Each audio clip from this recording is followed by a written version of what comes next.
Aktor kekuasaan mendominasi panitia seleksi dan calon anggota Komisi Yudisial demi mengamankan kepentingan. Saya Nabila Azahra, dan inilah editorial Tempo.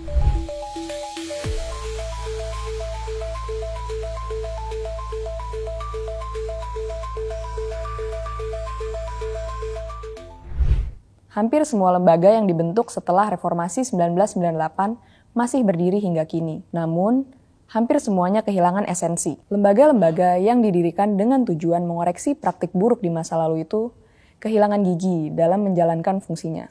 Tak terkecuali Komisi Yudisial, lembaga yang dibentuk pada 2004 untuk antara lain mengawasi perilaku hakim. Seperti pada banyak lembaga negara, kekuasaan telah mengkooptasi Komisi Yudisial dalam urusan teknis dan proses administratif untuk menentukan anggotanya. Panitia seleksi bentukan pemerintah didominasi orang-orang yang dekat dengan kekuasaan, baik di lembaga eksekutif maupun legislatif.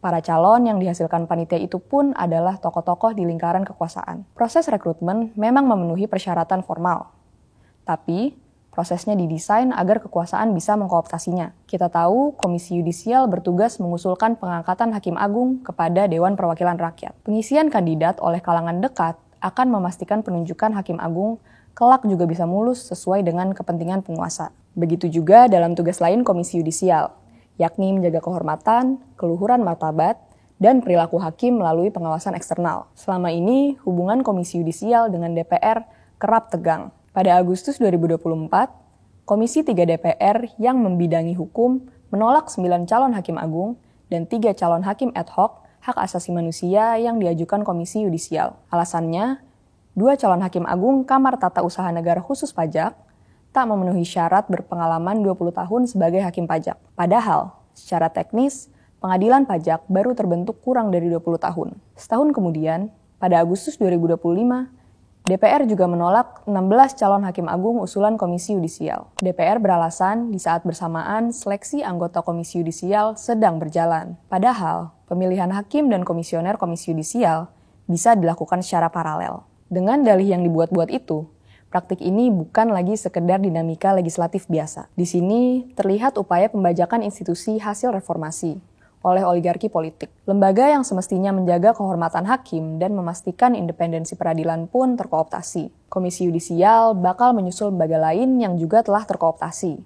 Dimulai dari Komisi Pemberantasan Korupsi pada era kekuasaan Presiden Joko Widodo. Melalui revisi Undang-Undang Komisi Pemberantasan Korupsi, lembaga ini dilumpuhkan kewenangannya, bahkan dicabut independensinya. Puncaknya adalah kooptasi pada Mahkamah Konstitusi, yang mengubah aturan pemilihan presiden demi memuluskan jalan anak Jokowi, Gibran Rakabuming Raka, mengikuti pemilihan presiden dan wakil presiden. Berdasarkan putusan lembaga yang dipimpin pamannya, Anwar Usman itulah Gibran berpasangan dengan Prabowo Subianto. Upaya menguasai berbagai lembaga berlanjut dan dilakukan secara terang-terangan. Para politikus memakai DPR guna menguasai otoritas moneter dan lembaga pengawasannya. Walhasil, hampir semua lembaga produk reformasi memang masih berdiri, tapi tiang-tiangnya tampaknya sudah rapuh. Simak editorial dan liputan selengkapnya hanya di tempo.co.